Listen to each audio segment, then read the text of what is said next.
Good afternoon, everyone, and welcome. I'm Eileen Cipriani. I'm the Director of Community Development for the City of Scranton, and it's my pleasure to welcome everyone here this afternoon.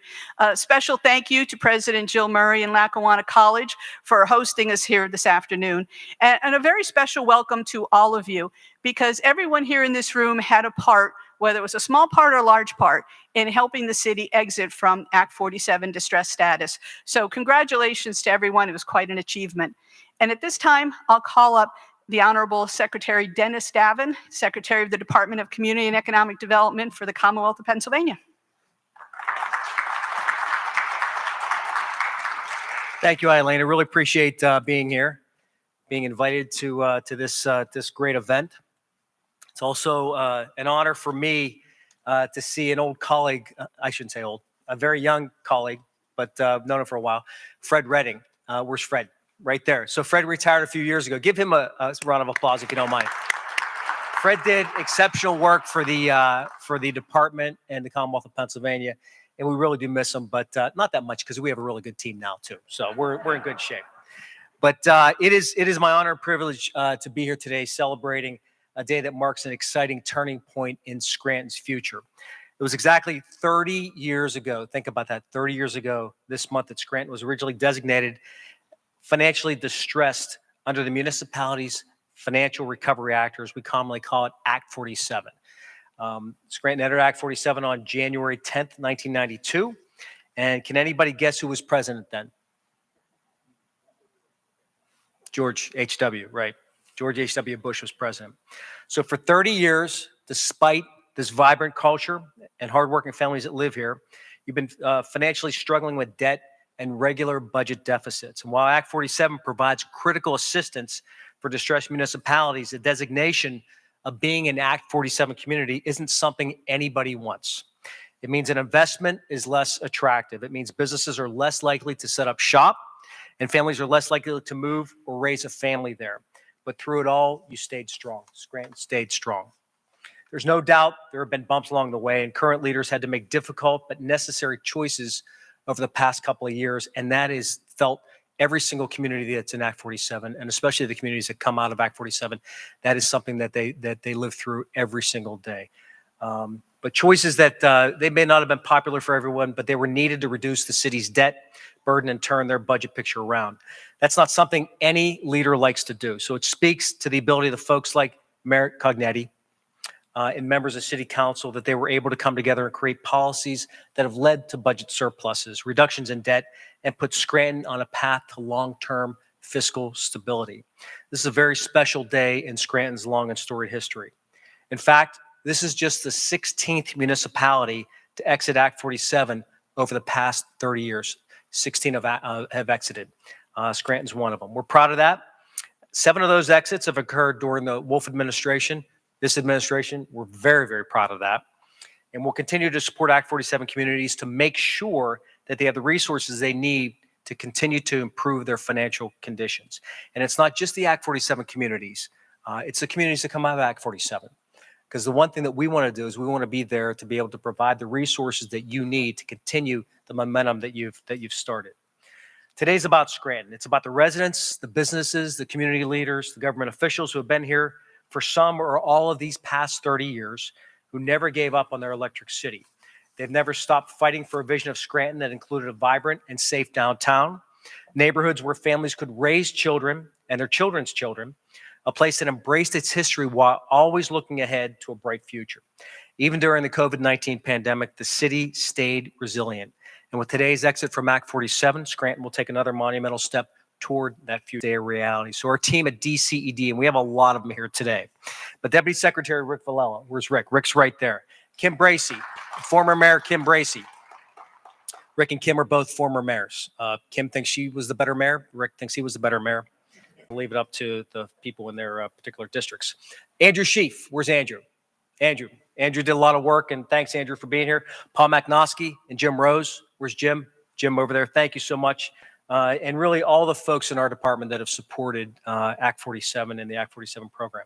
Representatives Kyle Mullins, Tom Welby, and Senator Marty Flynn, they have been tireless advocates for this city, both here in Scranton and back in Harrisburg. As a matter of fact, Marty Flynn actually grabbed me one time in Harrisburg, made me come out to Scranton a couple of months ago to see what's going on and to tell him exactly what he needed. So we appreciate that. In addition to congratulating Mayor Cognetti and her team, as well as the members of the City Council, I also want to recognize Gerald Cross. Gerald is where? Gerald. Oh, sorry. Go ahead, Gerald. You'll hear from Gerald shortly. Jerry's the senior fellow of the Pennsylvania Economy League who served as a recovery coordinator. But as I mentioned earlier, this day doesn't belong to us government officials. It belongs to the city. It belongs to the families and businesses and community groups that call Scranton home. This is your day. And I encourage everyone here at this event and everyone living in Scranton to celebrate today, but to also use it as a springboard to keep Scranton moving forward. This city is one of Pennsylvania's largest, as you know. It's one of our most historic. It also happens to be part of the national cultural conversation, thanks to certain television shows and a certain U.S. president. But most importantly, it's one of it's a city that now has true momentum. So harness that momentum to keep attracting new residents and businesses, keep making Scranton a better place to live, work, and play. And know that we here at DCED will continue to support you every step of the way. If you ever need assistance, we're only a phone call away. So I'm much looking forward to signing the official order, releasing Scranton from Act 47, which we'll do just in a few minutes. Thanks again for having me here today. Thank you. Thank you, Secretary. At this time, I'd like to invite to the podium Council President Kyle Donahue.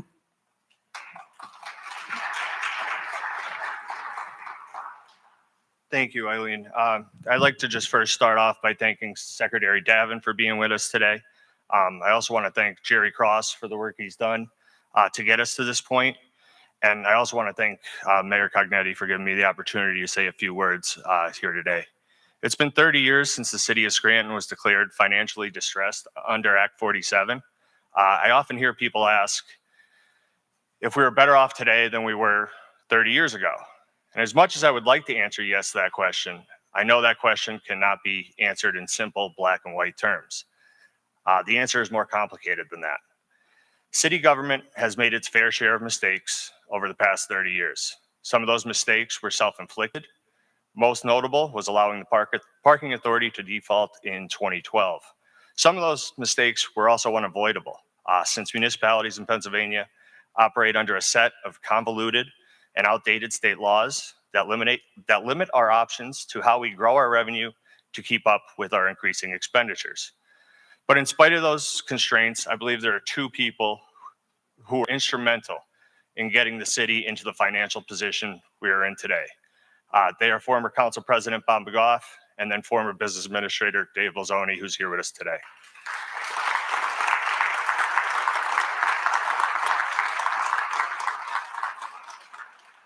Bob brought integrity, decorum, and respect not only into council meetings that could be best described as a circus before he took over, but also in a way that council and the administration interact and work together for the betterment of city residents.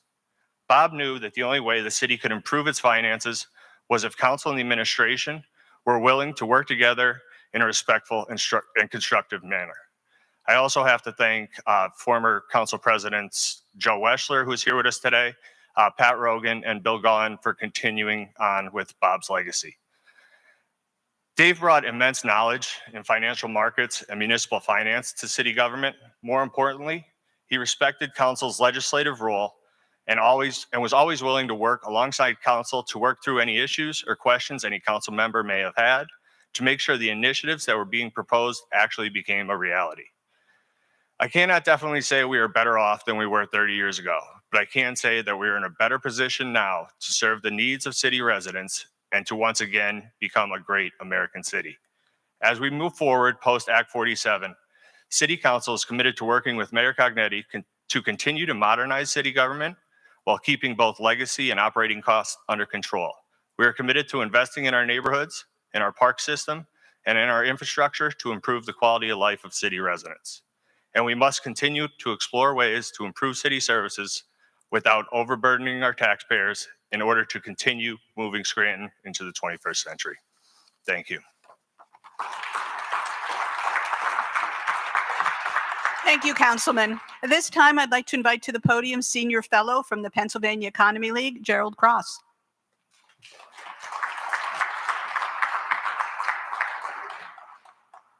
Thank you, Eileen.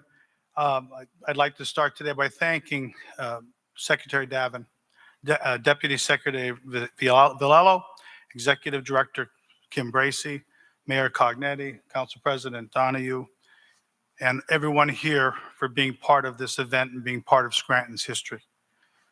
And on behalf of the entire coordinator team at PEL, and it was a team going back 3 decades, I want to thank DCED for their support, their perseverance, and the generosity of resources the Commonwealth has provided to the city over the past 30 years. And also from the team, the PEL team, I'd like to thank specifically people from the city. You all know who you are, and friend and foe alike. I enjoyed working with you.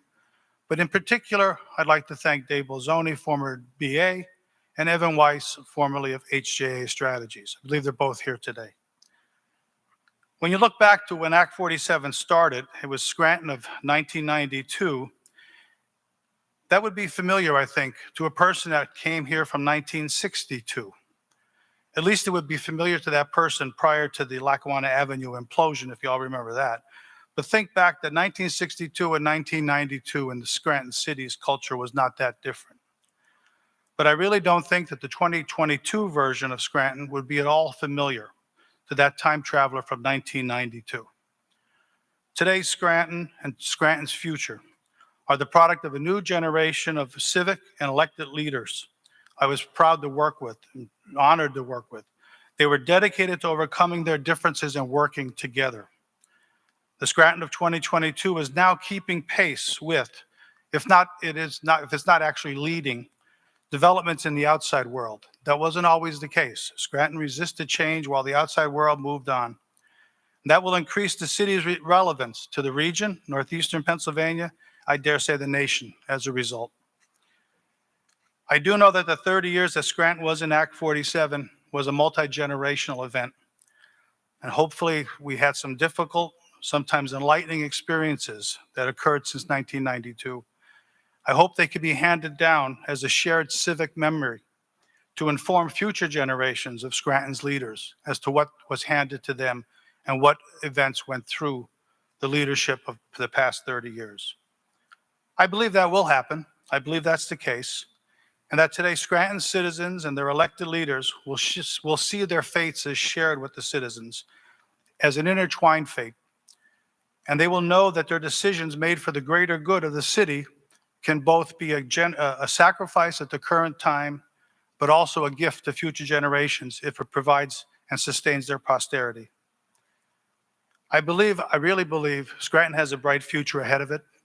The city's strong character, it's a real strong character, trust me, it's strong, should enable it to make the most difficult but the necessary decisions so that the city remains vibrant, remains healthy, and number one, remains sustainable for many, many years to come.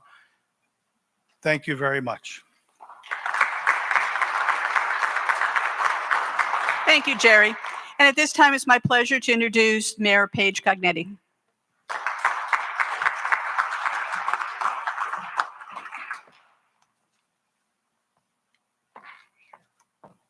All right. Thank you, Eileen. Thank you, everyone, for being here. It is wonderful to be in person. It's a bit sparse in here, which is absolutely perfect. And there are certainly people that we would have wanted to invite, but there was just a limit to how many people we wanted in this room. It really is a day for everyone in Scranton, for people who live here now, for our kids who are growing up, who, to Jerry's point, need to know these stories. And we're grateful to the Scranton Times. Jim, the coverage in the last few days has been really wonderful. And I think that speaks to Jerry's point about keeping this alive. But it really is a day for the whole city. But the people in this room, you all have given your all. We even have mayors here who predate Act 47. Mayor Peters is here. Mayor Wenzel was not able to attend. Mayor Connors is here. They're obviously from the beginning.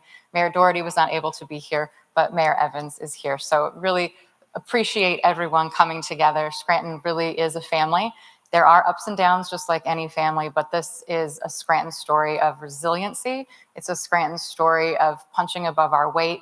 It's a Scranton story of adding to our family, to those in Pell and DCED who have been here from the beginning. Folks like Evan Weiss, who doesn't have to be here today, but is because we know you love Scranton too. So this city lives an imprint on people, and the fact that we are here after 30 years with all of you in this room and with lots of people cheering us on, not just in the city, but outside of our city limits, really speaks to that.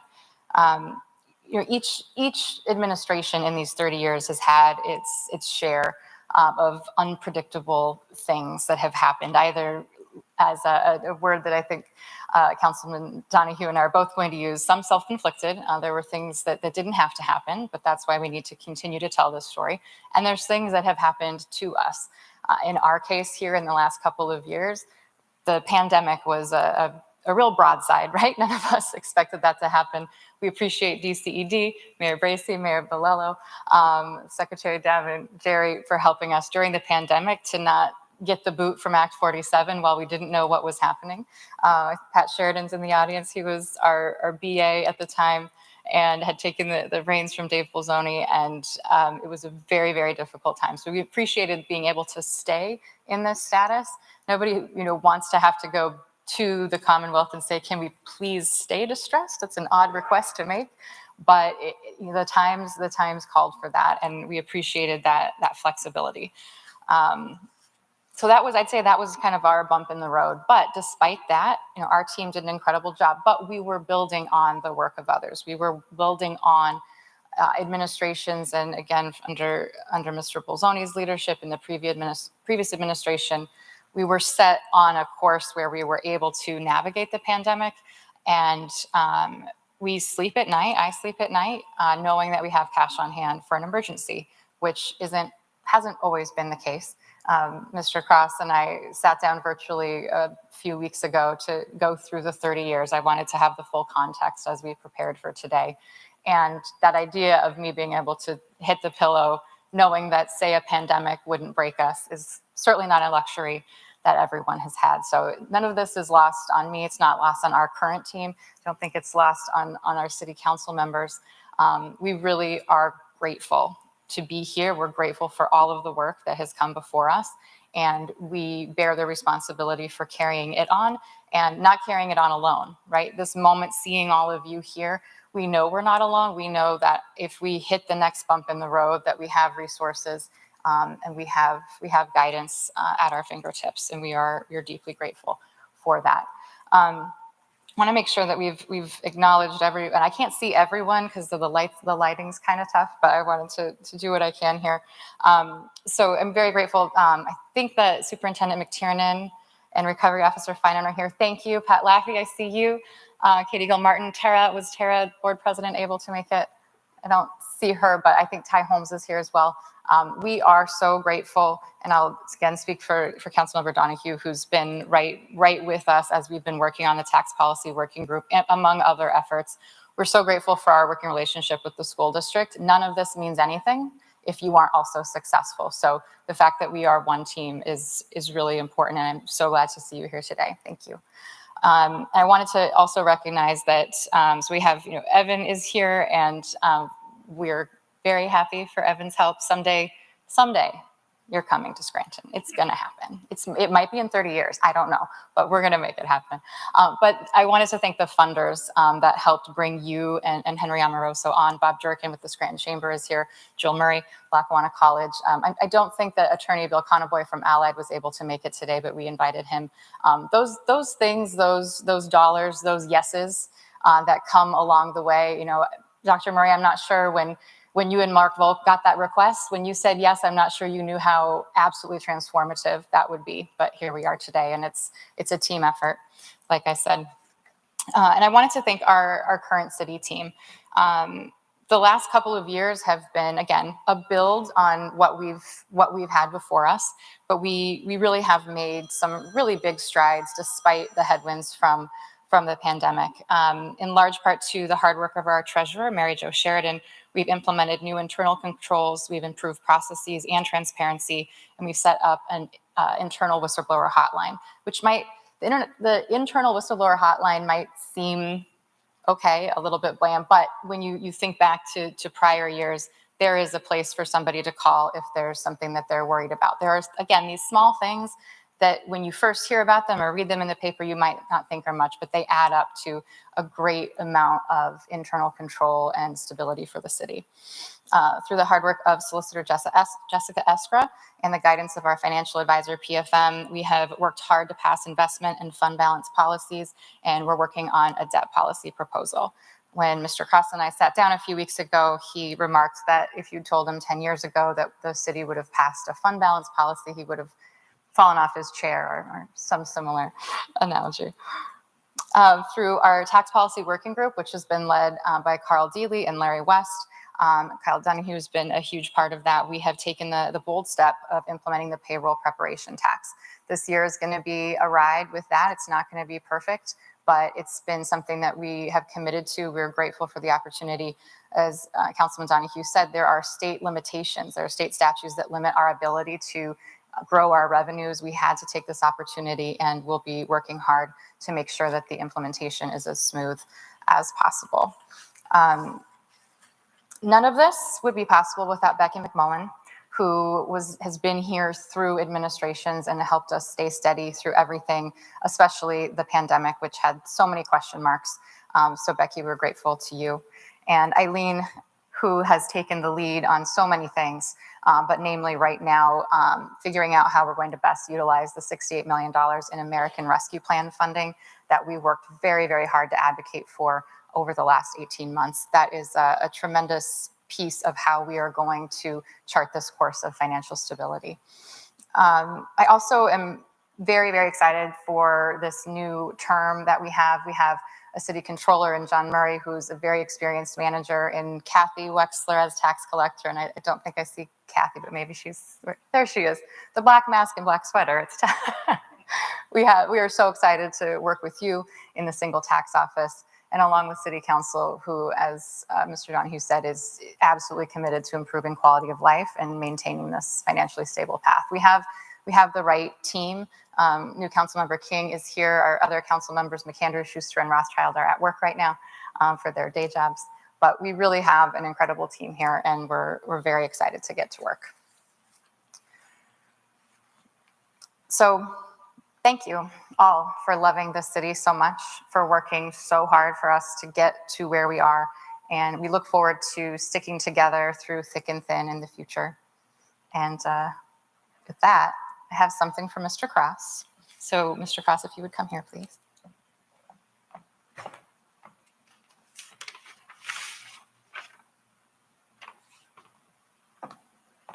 I know that you're not one for fanfare, but after 30 years and after how much hair you've lost and how it's changed color in the pictures I saw, it is my honor to present to you a key to the city of Scranton. Oh. Thank you. Thank you, Dave.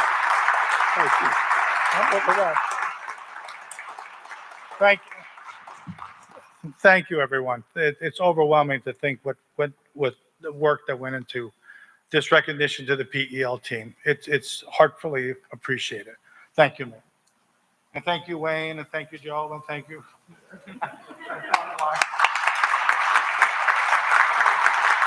Thank you, Mayor. At this time, Secretary Davin will head over to the table and sign the official declaration exiting the city from Act 47. If anyone from the media would like to come up and onto the stage and take a better photo, please, you're welcome.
At this time, we'll take questions for any of the principals on stage.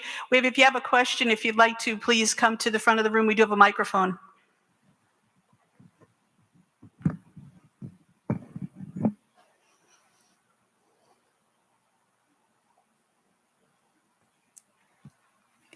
Any questions?